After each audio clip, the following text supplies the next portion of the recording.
주님, 우리의 찬양을 주의 병에 담으소서. 찬송가 191장으로 하나님께 찬송 올려드리겠습니다.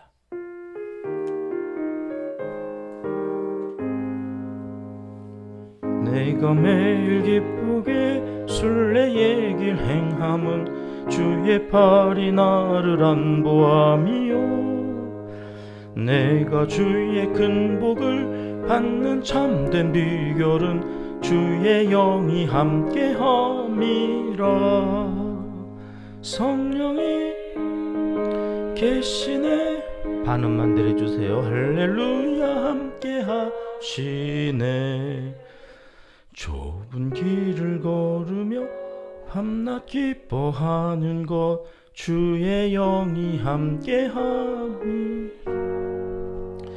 전 내 죄에 빠져서 평안함이 없을 때 예수 십자가의 공로 힘입어 그 발 아래 엎드려 참된 평화 얻음은 주의 영이 함께함이라. 성령이 계시네. 할렐루야. 함께하시네. 좁은 길을 걸으며 밤낮 기뻐하는 곳 주의 영이 함께함이라. 나와 동행하시고 모든 염려하시니 나는 숲의 새와 같이 기쁘다. 내가 기쁜 마음으로 주의 뜻을 행함은 주의 영이 함께함이라. 성령이 계시네. 할렐루야. 함께하시네. 좁은 길을 걸으며 밤낮 기뻐하는 곳 주의 영이 함께함이라. 세상 모든 욕망과 나의 모든 정욕은 십자가에 이미 못을 박았네.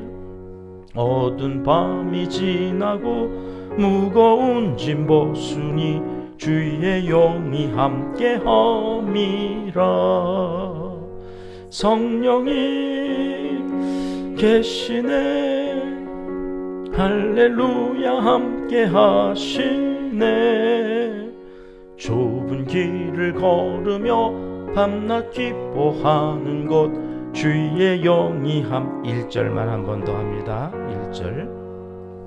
내가 매일 기쁘게 순례의 길 행함은 주의 팔이 나를 안보함이요, 내가 주의 큰 복을 받는 참된 비결은 주의 영이 함께함이라. 성령이 계시네. 할렐루야. 함께하시네. 좁은 길을 걸으며 밤낮 기뻐하는 곳 주의 영이 함께하니라.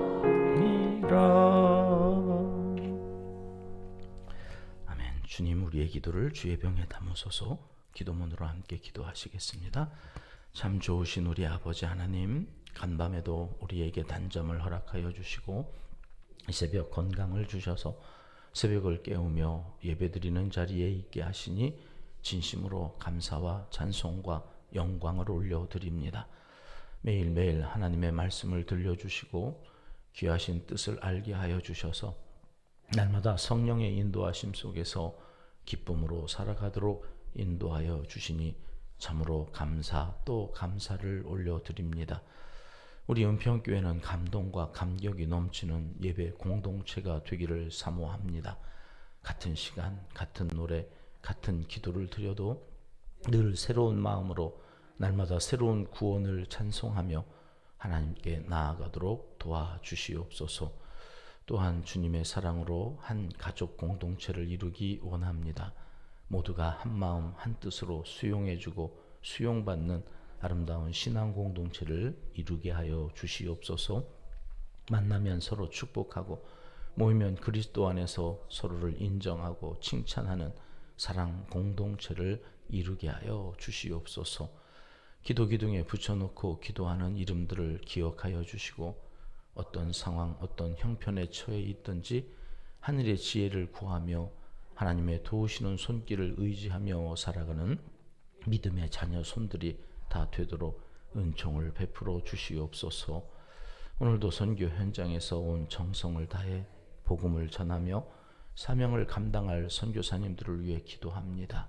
여기서 기도할 때 거기서 역사하여 주시는 줄을 선교 보고를 통해 확인받게 하시고 선교지에서 헌신하는 선교사님들의 가정과 사역과 선교지 원주민들에게 좋은 일들이 가득하게 역사하여 주시옵소서. 개척교회와 미자립교회, 농촌교회, 극동방송, 기독교 방송 등 여러 어려운 현실에 처해 있는 교회와 기관, 사역들 위에 기름을 부어 주셔서 오늘 또 힘차게 복음이 예수님의 사랑이 전파되게 하여 주시옵소서. 이 나라와 민족의 어려움도 주님께 아뢰옵니다. 순리를 영리로 바꾸려는 모든 악의 세력들을 결박하여 주시고 질서를 흔들어 무질서한 세상으로 변질시키려는 장사치들의 농간에 우리 청소년들이 문화라는 이름으로 물들지 않도록 분별력을 이 백성에게 허락하여 주시옵소서. 전쟁으로 중동지역의 민간인들이 많은 피해를 입고 있다는 안타까운 소식을 듣습니다. 이 땅에 전쟁이 사라지길 소원합니다. 인간의 욕심을 내려놓고 평화의 왕이신 예수 그리스도가 다스리는 세상을 이 땅에 속히 이루어 주시옵소서. 하나님을 사랑하는 자, 곧 그의 뜻대로 부르심을 입은 자들에게는 모든 것이 합력하여 선을 이루어 주실 줄 믿습니다. 하나님이여, 우리에게 은혜를 베풀어 주시옵소서. 예수님의 이름으로 기도합니다. 아멘. 이 새벽 주시는 하나님의 말씀은 사사기 13장 말씀입니다. 1절, 2절 말씀 함께 읽겠습니다. 이스라엘 자손이 다시 여호와의 목전에 악을 행하였으므로 여호와께서 그들을 40년 동안 블레셋 사람의 손에 넘겨주니라. 소레 땅의 단 지파의 가족 중에 마노아라 이름하는 자가 있더라. 그의 아내가 임신하지 못하므로 출산하지 못하더니. 아멘. 오늘부터 사사기 14장 그래서 16장까지 긴 그 내용이 삼손에 대한 이야기입니다. 이 사사 삼손의 기록은 그 시작부터가 다른 사사들과는 사뭇 다르게 그 내용이 시작되는데요. 1절 말씀을 보시면 상황이 어떤 상황이냐면 입다 이후로 소사사들이 몇 명 등장하면서 약 30년간 이스라엘의 평화가 임하죠. 그랬더니 그 평화 시절에는 항상 이 사사기는 어떤 일들이 일어납니까? 다시 여호와의 목전에서 악을 행했다. 그 악을 행할 때 하나님은 또 어떤 일들을 행하시나요? 채찍을 드시죠. 이번에는 어느 나라를 들어서 하나님이 징계하셨다고요?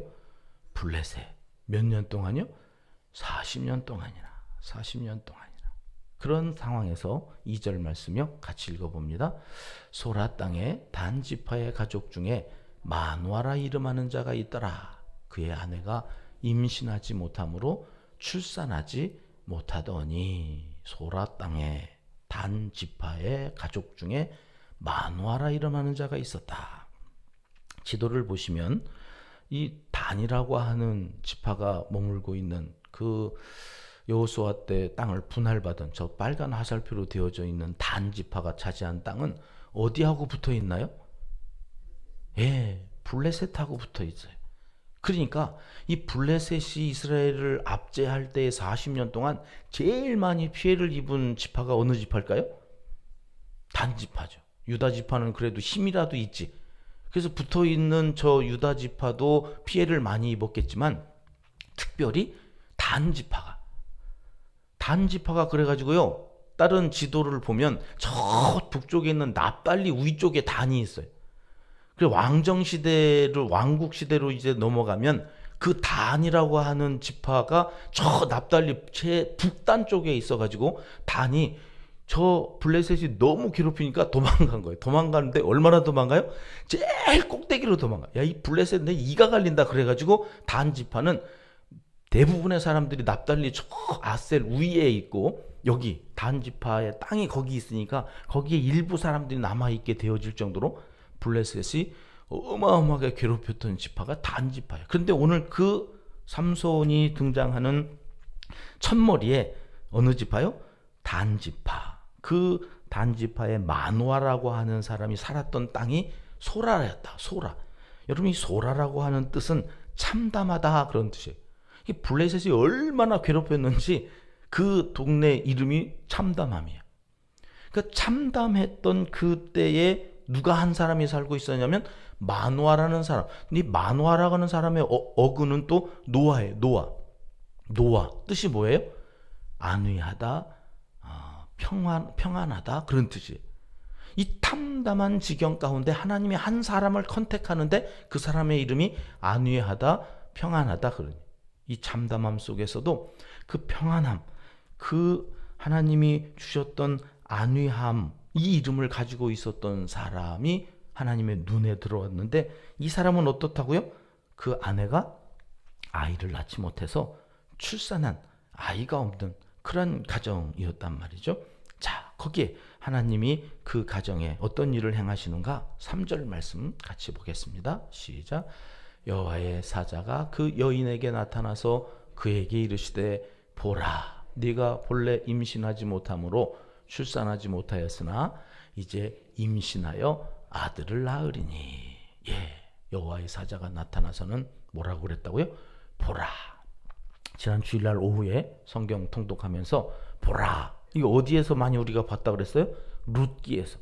룻기 강의하면서 앞에서 우리가 보라 할 때 이 히브리어로 신내 이런 말을, 힌내라는 말은 감탄사이면서도 뭘 보라고 그러는 거냐면 그때 그 뒤로 이제 하나님께서 행하실 일을 보라 할 때 힌내. 여러분, 이 힌내라는 말이 5절에 한 번 또 나와요. 5절 말씀 보여주실래요? 보라, 네가 임신하여 아들을 낳으리니. 여러분, 이 임신하지 못했던 여인의 태가 열려요. 그 태에 열고 닫음이 누구의 주권 아래 있어요? 하나님, 생명의 주인이신 하나님께서 이제 무슨 일을 행하실 건데 보라, 이거 보라, 힘내. 한 해가 다 가기 전에 우리 은평교회도 힘내, 이런 일들이 많이 있었으면 좋겠어요. 교회 안에서 되어지는 그 모든 일들로 여러분의 가정에 하나님의 행하신 놀라운 일을 보라, 힘내, 이 일들이 가득하시기를 주님의 이름으로 축복합니다. 이거 있어야 돼요. 여러분, 기도하는데 이 힘내가 없으면 안 돼요. 할렐루야. 오늘 이 새벽에 나오신 분들에게는 특별히 따블로 있기를 주님의 이름으로 축복합니다. 또 영상 보시는 분들 삐지실라. 영상 보시는 분들도 더불어서 있으시기를 정말 주님의 이름으로 축복합니다. 보라. 여러분, 이 일이 있어야 돼요. 오늘 이 마노아의 집에 하나님께서 이 일을 행하시겠다. 그러면서 오늘 우리에게도 그러한 은혜를 주시기를 사모하는 이들에게 주실 줄 믿습니다. 자, 그렇게 해서 하나님께서 행하실 이 놀라운 일들을 행하시는데 마노아에게 이 부인이 가서 얘기하니까 마노아는 가서 또 그 말을 들은 대로 듣지 않고 자기가 확인하겠다고. 그래서 그 바람에 이 13장 전체는 이 삼손이라고 하는 한 아이가 태어나기 이전에 하나님께서 이거를 수태고지라고 그러거든요. 임신하는 이 일들에 대해 미리 고지해 준다. 여러분, 이 수태고지라고 하는 것이 사사 중에 유독 이 한 사람에게만 있어요. 앞에서 우리 수태고지 있었던 사사 누가 있어요? 그 훌륭하다고 하는 기드온이 수태고지가 있어요. 입다가 있어요. 지난 주일날 말씀드렸던 그 훌륭했던 돌라가 무슨 수태고지가 없어. 아니, 성경 전체로 봐도 이 수태고지가요 몇 사람 안 돼요. 누구 있죠? 수태고지. 천사들이 나타나서 너 이제 임신할 거야, 이랬던 사람이 누가 있어요? 마리아에게. 마리아만 있었어요? 신약에 또 누가 있어요? 이 예수 그리스도의 탄생, 그분이 하나님의 아들인 것을 알리게 하려고 먼저 온 세례 요한도 수태고지가 있죠. 신약에 그 두 사람. 구약엔 누가 있어요? 아브라함의 아들 100세 되면 너 아들 낳을 거야. 이 수태고지 이삭이 있고요. 또 누구 있어요? 쌍둥이 야곱과 에서 수태고지 있어요. 수태고지 리브가에게 하나님이 한나에게 또 있어요. 한나에 사무엘이라고 하는. 그리고 없어요. 그러니까 이 수태고지는 사사 중에는 유일하고 성경에도 몇 사람 안 되는데 특별히 13장 전체 한 장을 아래서 이 수태고지를 하는 사사가 누구냐? 삼손이라고 하는 사람. 삼손. 방금 읽은 5절 말씀, 거기에 이 수태고지가 있는 이 삼손에 대해서 하나님은 뭐라고 말씀하시는가? 넘겨줘 보세요. 같이 읽습니다. 보라, 내가 임신하여 아들을 낳으리니 그의 머리 위에 삭도를 대지 말라. 이 아이는 대서나무로부터 하나님께 바쳐진 나시린이 됨이라. 그가 블레셋 사람의 손에서 이스라엘을 구원하기 시작하리라 하시니. 여러분, 우리가 성경을 얼마나 엉터리로 읽느냐면, 여러분 이 5절 말씀을 그냥 지나쳐요. 그리고 우리는 삼손에 대해서 무슨 생각을 하냐면, 여러분 삼손은 긍정적인 이미지예요? 부정적인 이미지예요? 부정적이에요. 저는 제일 놀란 게 히브리서 11장 믿음의 영웅들 가운데 삼손이라고 하는 이름이 있다는 게 그렇게도 신기했어요. 아니, 이런 멍청한 인간이 여자만 밝히고 끊임없이 여기저기 돌아다니면서 말썽만 부리고 다녔던 인간인데, 무슨 그런 인간이 야 마지막에 그래 회개하고 막 그렇게 해서 블레셋 그 기둥 무너뜨려가지고 죽인 사람이 많아가지고, 야 그게 하나님한테 그래서 히브리서에 있는 건가? 뭐 이렇게. 근데 여러분 이 5절 말씀을 읽고 다시 삼손을 보기 시작하니까, 여러분 이 삼손이라고 하는 사람은 그렇게 멍청한 인간도 아니고 여자 밝히면서 문제만 일으켰던 사람들이 아니었어요. 사람이 아니더라고요. 그 삼손이 얼마나 위대한 사람인지 오늘부터 금요일까지 우리가 16장 쭉 살피면서 삼손에 대한 재해석을 해보려고 그래요. 자, 오늘 성경은 삼손이 태어날 때 어떤 사람으로 태어났느냐면, 태에서 나옴으로부터 누구에게 바쳐졌다고요? 하나님께 바쳐진 사람. 그가 하나님께 바쳐져서, 그걸 나시린이라고 그러는데, 이 나시린이 이 세상에 태어나서 그가 할 일이 뭐냐면 블레셋 사람의 손에서 이스라엘을 구원하기 시작하리라. 우리는 이 시작하리라는 것을 놓치고 구원할 거라고 생각을 한 거예요. 구원할 게 아니라 이 사람이 해야 하는 일은 이제 구원하기 시작하는 일. 40년 동안 지독하게 고통받았던 이스라엘 백성들 가운데서 이 삼손이 해야 하는 일은 구원하기 시작하는 일. 마치 세례 요한이 수태고지를 통해서 태어나서 그가 할 일은 메시아가 아니에요. 메시아가 오실 것을 만방에 알리는 그 일을 세례 요한이 하고, 정작 그 구원을 이루시는 예수님이 그 다음에 오는 거죠. 그러니까 이 구원을 시작하는 것은 삼손이고, 구원을 완성하는 사람이 누가 뒤에 있을 거예요. 그가 누굴까요? 다윗이에요. 다윗. 그 다윗이 이 블레셋으로부터 이스라엘을 구원하는데 그 상징적인 역사에 등장하는 시점이 골리앗을 때려 눕히는 거죠. 사무엘상 17장에. 그렇게 다윗이 역사에 등장해서 골리앗을 때려 눕힌 이후에 사무엘하 8장으로 가면 1절에 이런 말씀이 나오죠. 같이 읽겠습니다. 그 후에 다윗이 블레셋 사람들을 쳐서 항복을 받고 블레셋 사람들의 손에서 메덱 암마를 빼앗으니라. 그로부터 다윗이 이제 사무엘하 8장에 오니까 블레셋 사람들을 쳐서 항복을 받고 끝난 거예요. 다 구원하고 블레셋 사람들의 손에서 메덱 암마를 빼앗았다. 이 메덱 암마는 블레셋의 중앙에 있는 심장부에 있는 도시 성이에요. 그걸 빼앗았다. 심장을 털어냈다, 그런 말이죠. 누가 완성해요? 다윗이. 그 다윗이 완성하게 하는 그 시작을 누가 하는 거냐면, 지금 삼손이라고 하는 하나님께서 태어날 때부터 바쳐지도록 수태고지를 통해서 이 땅에 보내신 삼손. 이 삼손이라고 하는 사람이 얼마나 위대한지 13장 마지막에 가서 하나님은 이렇게 끝내십니다. 24절 말씀 같이 보실게요. 시작. 그 여인이 아들을 낳음에 그의 이름을 삼손이라 하니라. 그 아이가 자라매 여호와께서 그에게 복을 주시더니. 삼손이 태어나서 자라가요. 자라가는데 하나님은 그 자라가는 삼손에게 뭘 주셨다고 그랬어요? 복을 주셨다는 거예요. 그가 앞으로 행하는 모든 일들은 하나님께서 복 주셔서 행하는 일들이에요. 그리고 끝난 게 아니에요. 25절에 이렇게 한 절 더 기록되어져 있어요. 같이 읽습니다. 소라와 에스다올 사오의 마하네단에서 여호와의 영이 그를 움직이기 시작하셨더라. 이제 그러고 끝나고 14장에 가면 여호와의 영이 그를 움직이게 하셔서 무슨 일이 일어나는가, 이걸 우리에게 보여주실 거거든요. 그러니까 이제 14장부터 되어진 우리가 알고 있는 그 수많은 이야기가 누구로부터 시작된 일이냐면 여호와의 영이 그를 움직이기 시작하여서 되어진 일이에요. 여러분, 입다가 딸을 바치도록 서원했다고 하는 그 말씀도 우리는 여호와의 영이 임하여서 되어졌다고 하는 것을 주일날 오후에 살펴봤죠. 여기 이제부터 하는 삼손이 행하는 모든 일들도 여호와의 영이 시작하게 하셨다. 성경은 우리에게 그렇게 말씀하시는 거예요. 저 바보 멍충이 머리에 든 것도 없고 여자만 밝히느라고 그러면서 하고 다닌 꼬라지가 아니라, 여러분, 그 모든 일들 가운데는 하나님의 영이 계획하시고 그를 통해서 이루시려고 하셨던 어떤 일? 블레셋으로부터 구원하기 시작하신 일. 저는 오늘 이 말씀을 묵상하면서 우리가 성경도 참 우리 마음대로, 왜 우리는 영화나 뮤지컬 같은 것을 통해서 삼손과 들릴라 뭐 이래가지고 삼손 바보 멍청이로 다룬 문학작품을 통해서 성경을 이해했기 때문에, 성경을 성경으로 읽고 성경으로 풀어가야 되는데 성경을 우리의 선입견과 편견을 가지고 읽다 보니까 삼손에만 오면 삼손은 바보 멍충이, 여자만 밝히는 인간, 못난 놈, 그런데 히브리서에 있네? 이렇게 가니까 성경을 잘 이해를 못하고 하나님의 마음에 어두워요.